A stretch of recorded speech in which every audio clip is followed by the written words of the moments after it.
खरी मीरवा तारको वडो में तपेदार मुमताज़ कीरियो जी नाजाइज़ी ख़िलाफ़ बरसात मुतासिरन जो कुरान पाक मथे ते खणी एहतजाज कयो।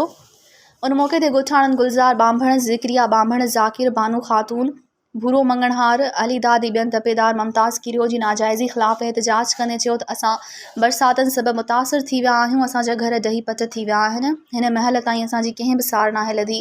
सरकार पारां राशन बि तपेदार मुमताज़ कीरियो पंहिंजे मनपसंद माण्हुनि खे ॾिनो आहे। इन्हीअ खां सबूत मौजूदु आहिनि।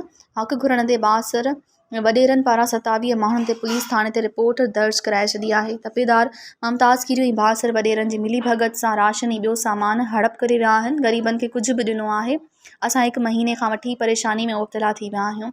असां आला इख्तियारियुनि वॾे वज़ीर Syed Murad Ali Shah, commissioner Sukkur, deputy commissioner Khairpur खे पुरज़ोर अपील था करियूं त करप्ट तपेदार मुमताज़ कीरियो जे ख़िलाफ़ कानूनी कार्रवाई कई वञे।